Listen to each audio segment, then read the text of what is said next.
이번 시간에는 13번 문제부터 풀이를 한번 해보겠습니다.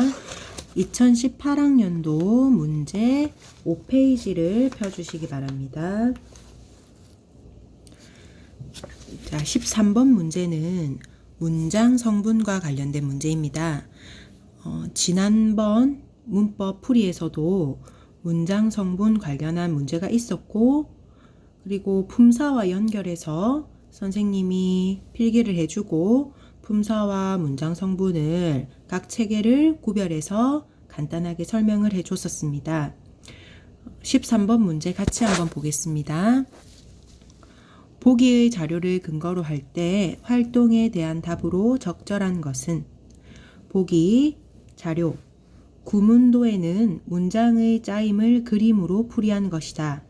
국어학자 최현배는 아래 그림과 같이 문장의 구문도해를 나타내었다. 이 구문도해는 그가 새 옷을 드디어 입었다 라는 문장을 나타낸 것이다.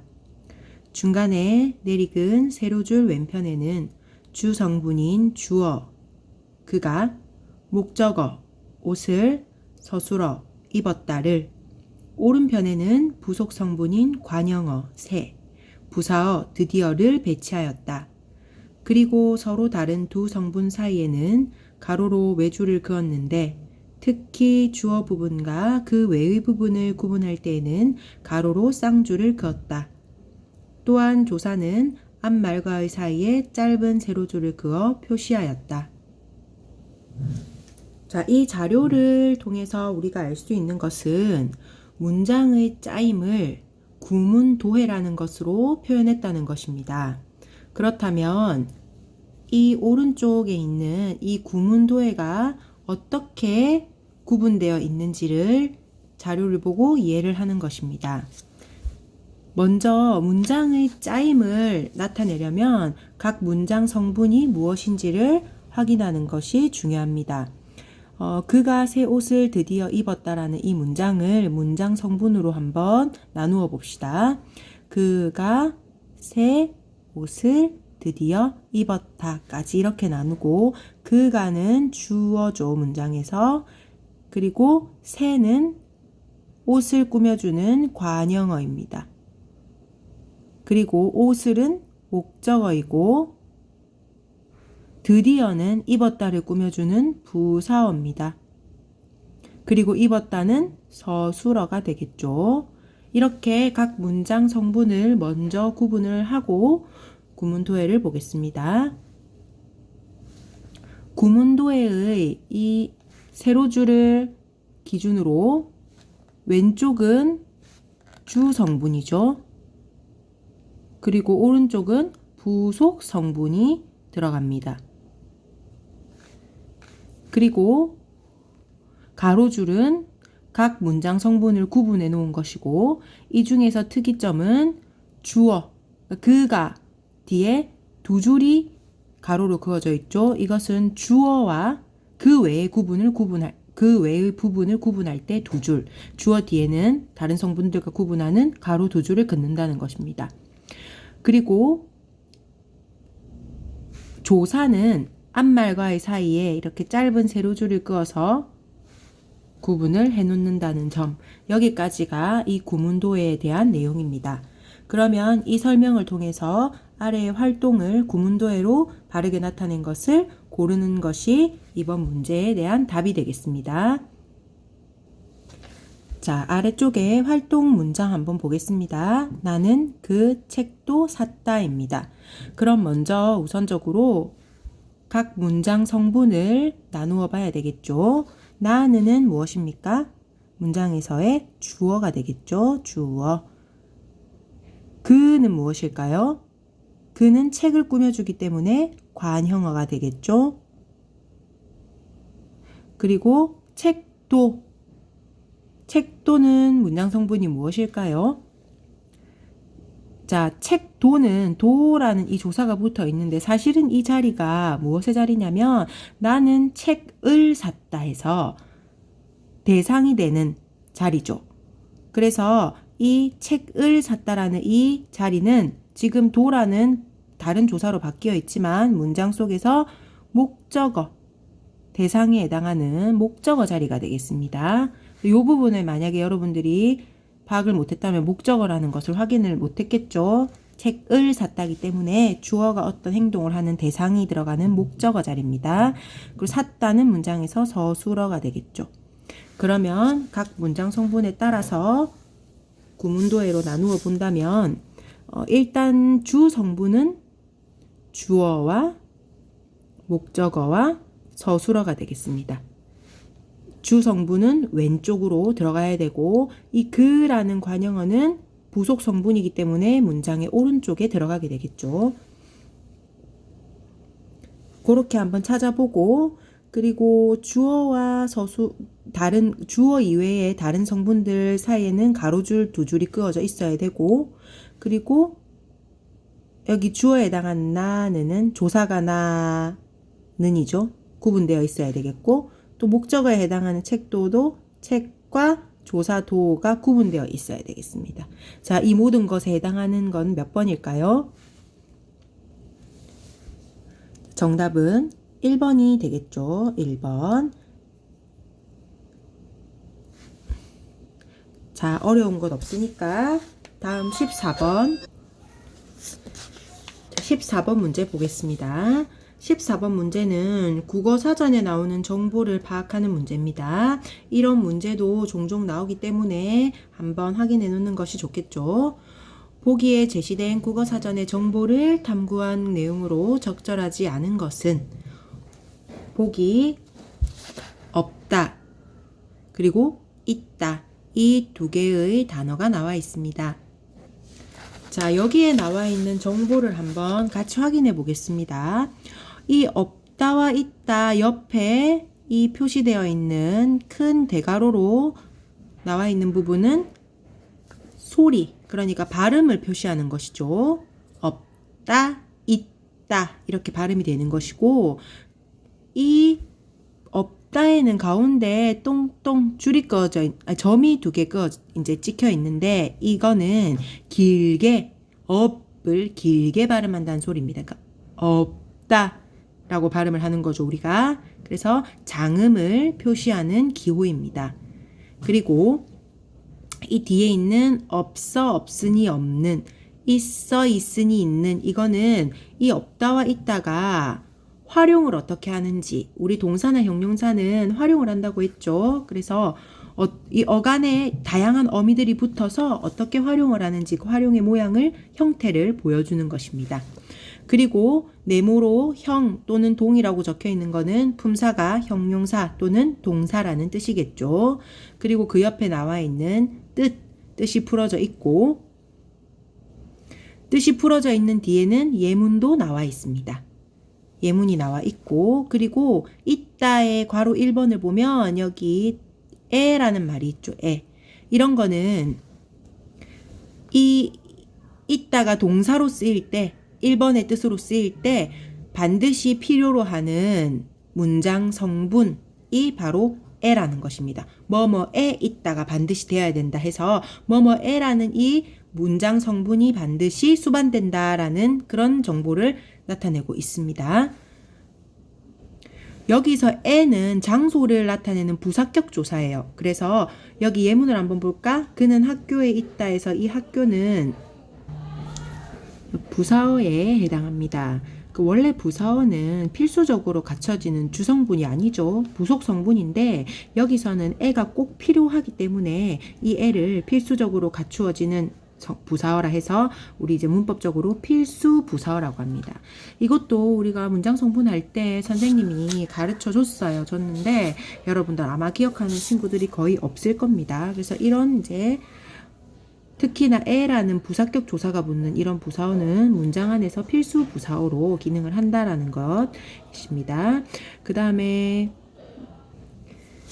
있다를 보면 하나의 표제어에 이 단어를 우리가 표제어라고 합니다. 표제어에 괄호 1번, 괄호 2번 식으로 두 가지 뜻이 제시되어 있습니다.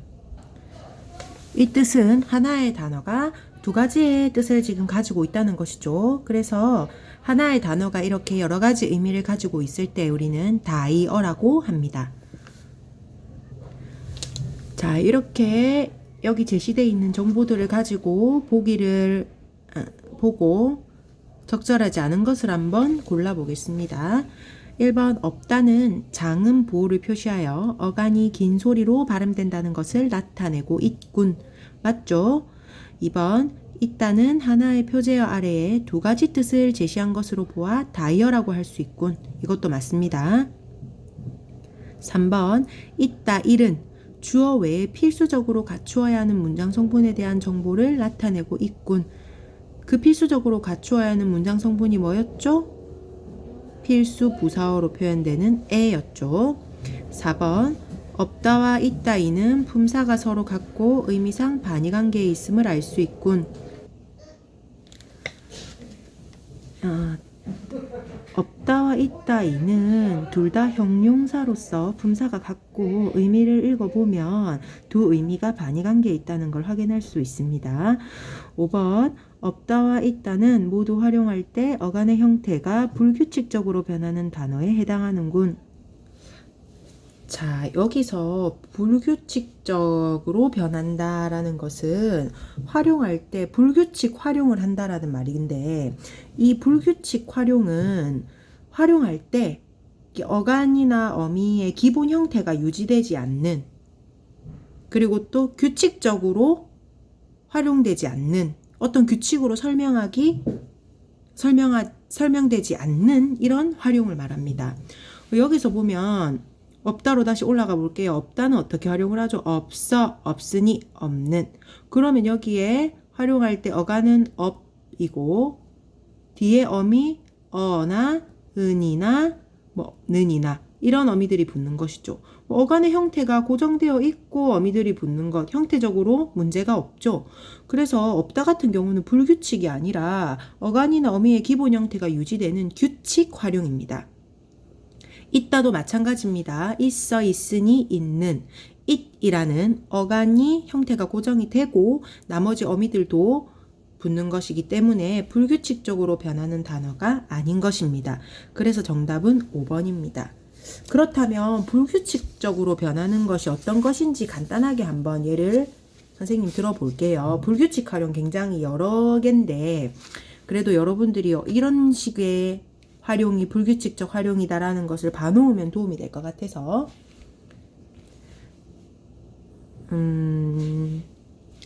자, 우리 집을 짓다 할 때 짓다를 보겠습니다. 짓다. 집을 짓다는 어떻게 활용을 하죠? 집을 짓고 집을 짓는 이렇게 활용을 하죠. 그런데 집을 지서가 아니고 집을 지어라고 활용을 하죠. 어간이 짓인데 활용을 하다 보니까 시옷이 탈락되는 경우가 있어요. 모음일 때 뒤에 모음 어미 앞에서 이렇게 시옷이 탈락되는 경우가 생겨요. 이런 경우는 규칙적인 게 아니고 불규칙적인 활용이라고 볼 수 있다는 겁니다. 그 다음에 이런 것들도 있을 수 있죠. 한 가지 정도만 더 예를 들어볼게요. 우리 소리를 듣다 할 때 듣다 볼게요. 소리를 듣다, 소리를 듣고 듣는 하다가 듣어가 아니고 소리를 들어가 되죠. 여기서 어가는 듣인데 듣이 모음어미 앞에서 디귿이 리을로 이번에는 변하는 현상이 나타나네요. 이런 경우 같은 것들이 규칙이 아닌 불규칙적인 모습들입니다. 그래서 이런 활용들을 불규칙적인 활용이라고 하고 없다와 있다는 이런 모습이 없는 그냥 규칙 활용이 되는 겁니다. 이런 불규칙 활용은 여러 가지 경우들이 있는데 이거는 이제 고등학교 올라가서 여러분들이 조금 더 깊이 있게 보면 될 것 같습니다. 이런 게 불규칙 활용이다. 어간이나 어미의 형태가 이렇게 변할 수가 있다. 라는 거 정도만 이해하면 될 것 같습니다. 자, 다음 문제 보겠습니다. 자, 15번 문제입니다. 오늘은 15번까지만 풀이하고 마치겠습니다. 보기의 기역 미음에 나타난 중세 국어의 특징을 현대 국어와 비교하여 이해한 내용으로 적절하지 않은 것은? 자, 보기 한번 볼까요? 보기에 이 세종 어제 훈민정음이라는 것 여러분들 한번 본 적이 있습니까? 선생님은 고등학교 1학년 때 이 세종어제 훈민정음을 가장 처음 본 것으로 아직까지도 기억이 나요. 그래서 여러분들도 이거를 어디서든 먼저 접한 친구들도 있을 거고 아직까지 이제 못 봐서 여기서 처음 보는 친구들도 있을 거예요. 그런데 고등학교 올라가면 이거를 누구든 꼭 반드시 한 번 이상은 보게 될 거고 이렇게 시험으로도 나오게 되는 단골 문제입니다. 그래서 이 세종어제 훈민정음을 간단하게 풀이하면서 기본적인 내용들은 몇 가지 짚고 그래서 여러분들 머릿속에 어느 정도 배경 지식을 남겨놓은 상태에서 고등학교 가서 수업을 들으면 굉장히 아무것도 모를 때보다는 훨씬 많이 도움이 되고 머릿속에 좀 쏙쏙 잘 들어올 것 같아요.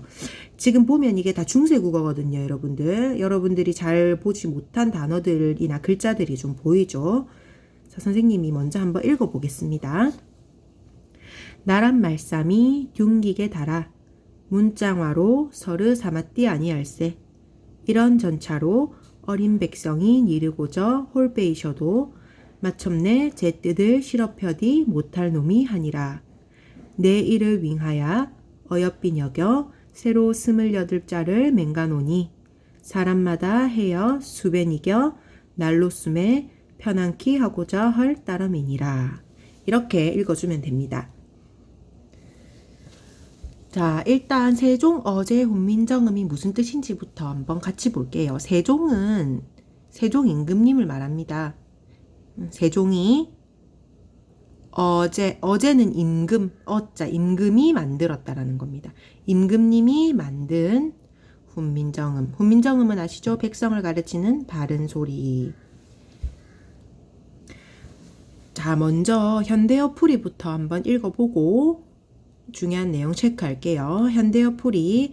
우리나라의 말이 중국과 달라 한자와는 서로 통하지 아니하여서 이런 까닭으로 어리석은 백성이 말하고자 하는 바가 있어도 마침내 제 뜻을 능히 펴지 못하는 사람이 많다.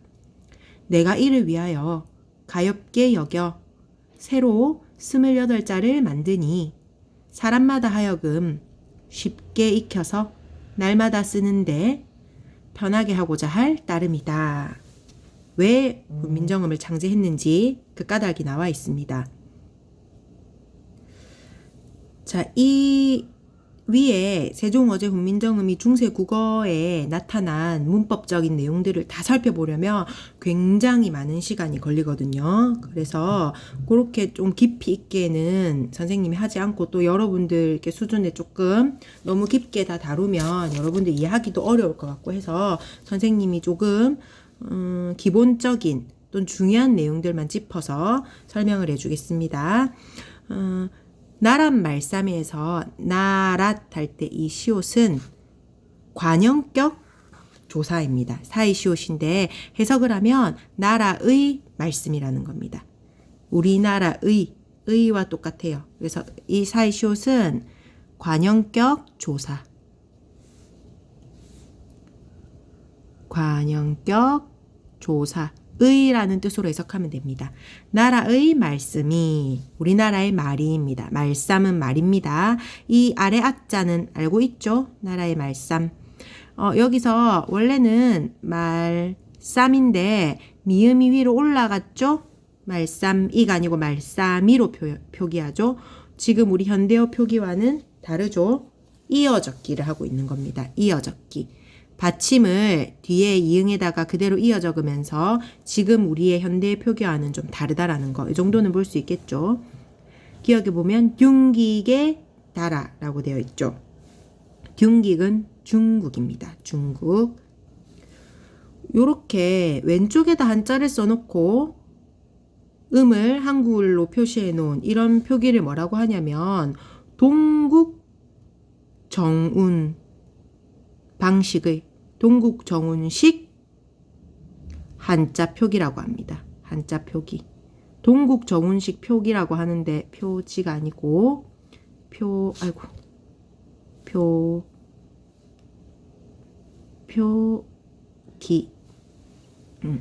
이 동국 정운식 한자 표기가 뭐냐면 우리의 한자음을 중국의 발음과 유사하게 만들어 놓은 동국 정운의 방식의 한자음이라는 겁니다.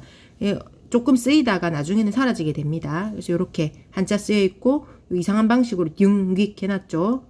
그래서 중국과 유사하게 만들어 놓은 어떤 한자 표기입니다. 동국 정운 방식이라고 합니다. 동국 정운식 한자 표기. 우리나라의 말이 융익에 달아. 여기서는 중국과 달랍니다. 여기 우리 현대어 풀이를 보면 그렇죠. 그러면 여기 애는 우리는 보통 지금 애는 어디에라는 어떤 장소를 가리키는 조사죠. 근데 여기서 해석을 해보니까 중국과 달라요. 이 과는 서로 비교할 때 쓰는 비교 부사격 조사입니다. 그렇다면 지금 중세 국어에서 이 애는 장소를 나타내는 의미가 아니라 비교를 하는 비교의 의미를 담은 조사라고 확인할 수가 있겠네요. 달아는 달라입니다. 옛날과는 지금과는 다른 어떤 형태의 활용을 보이죠. 문장와로 문자 이것도 동국 정운식 한자 표시죠. 문자와로 글자와 서로 사마띠는 통하다입니다. 통하다. 통하지 아니할세 아니해서 이런 전차로 전차는 까닭입니다. 이런 까닭으로 어리는 어리석은이라고 현대어 풀이가 되어 있죠. 그래서 이 중세국어 당시에 어리다는 어리석다의 뜻이었습니다. 어리석다의 뜻이고 현대어로 왔을 때는 나이가 적다로 뜻이 변하게 되는 것입니다. 어린 백성이 이르고자 말하고자 홀빼 하는 바가 있어도 마침내 제 뜻을 할 때 여기 보면 비읍 디귿이 되어 있죠. 이를 통해서 이 당시의 단어의 어떤 초성에 서로 다른 두 자음을 나란하게 적었구나 라는 것을 알 수 있습니다. 싫어 이거는 능히 펴지 못할 놈은 이제 사람입니다. 놈은 그 당시에 사람을 뜻하고 놈이 하니라 해서 이 하다는 많다의 뜻입니다. 뜻. 그래서 중세국어 때 하다는 많다라는 뜻이었고 실제로 진짜 두라는 뜻을 가진 하다는 이렇게 썼습니다. 하다는 하다의 뜻이었습니다. 현대국어랑은 또 다른 점이죠.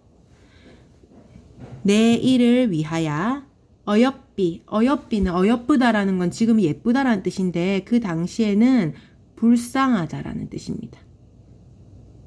불쌍하다의 뜻, 어리석다의 뜻. 그래서 중세국어 때는 어여쁘다가 불쌍하다, 지금은 예쁘다란 뜻이죠. 어여삐 여겨, 불쌍히 여겨, 가엾게 여겨, 새로 28자를 맹가노니 만드니 사람마다 하여금 여기 보면은 이응 2개짜리도 이렇게 쓰인다라는 거. 수빈이겨, 수비할 때 이 순경은 비읍이라고 하거든요. 요런 순경은 비읍자도 쓰였는데 곧 나중에 금방 이렇게 훈민정음이 창제되고 난 이후에 얼마 쓰이지 않아서 이런 것들이 이제 사라지게 됩니다. 쉽게 여겨 날로 쓰매 변한키 이것 동국 정운식 표기죠. 편안하게 하고자 할 따름이니라 이렇게 되는 것이죠. 따름이다. 자, 요 정도로 확인하면 되겠고 특히 여러분들이 여기서 사이시오식 관형격 조사의 기능을 한다는 것 요거 그리고 이렇게 이어쓰기 이 음절 안에 있는 종성을 다음 음절의 초성으로 이어쓰기 한다라는 점, 그 다음 동국 정운식 한자 표기가 있었다라는 점, 그리고 여기서 이 애는 지금처럼 장소를 나타내는 뜻이 아니라 비교의 뜻으로 사용되었다라는 점, 그리고 어리는 어리다는 지금처럼 나이가 적다가 아니고 그 당시에 어리석다의 뜻으로 쓰였다는 점, 그리고 놈은 그 당시에 우리가 사람을 낮추어서 부르는 게 아니라 놈은 사람이라는 뜻이었다는 거. 그리고 하다는 많다라는 뜻이고, 그러면은 하다라는 뜻은 그 당시에 아래 하자를 써서 표기했다라는 점. 그리고 어여쁘다는 당시에 불쌍하다, 가엾다라는 뜻이었고, 지금은 예쁘다라고 쓰인다라는 점. 뭐 요 정도는 기억해 놓으면 고등학교 올라가서 좀 더 구체적인 또는 좀 더 어려운 문법들을 덧붙이기에 훨씬 좋을 것 같습니다. 자, 그러면은 지금 밑에 보기들을 보고 적절하지 않은 것을 한번 찾아보겠습니다. 1번 기억. 기억은 둔기계죠. 조사에는 앞말이 사건의 원인이 됨을 나타낸다. 원인일까요? 원인이 아니고 뭐죠? 서로 비교의 대상으로 쓰인다라는 점이었죠. 비교의 의미로 쓰이지 원인은 아니었습니다. 정답은 바로 1번 나왔네요. 그 다음에 니은 현대국어의 어리다와 단어 의미가 서로 다르다. 당연히 다르죠. 디귿 단어의 초성에 서로 다른 두 자음자를 나란히 적었다. 뜨들이었죠. 뜨들 할 때 비읍 디귿으로 서로 다른 두 자음자를 나란하게 적었다라는 것도 맞습니다. 그 다음 리을 뼈난키 현대국어에서 사용되지 않는 자음자가 있다. 자음자 무엇일까요? 요거네요. 여린 히읗. 이건 우리 여린 히읗이라고 부르거든요. 요거 뼈난키 할 때 여린 히읗이 사용되었다라는 점. 그 다음에 5번 한 음절의 종성을 다음 자의 초성에 옮겨 표기하였다. 따름이니라. 여기서는 어떻게 표기되어 있죠? 따름 할 때 원래 따름이니라. 우리 같으면 이렇게 쓰잖아요. 근데 람 할 때 이 미음 종성자를 이응자로 옮겨서 따름이니라 해서 옮겨 표시하는 이어쓰기를 썼다라는 점. 이것도 맞네요. 그래서 정답은 1번이 되겠습니다. 자, 되겠습니까? 자, 오늘은 여기까지 하고 다음 시간에는 현대시를 한번 살펴보도록 하겠습니다. 수고했습니다.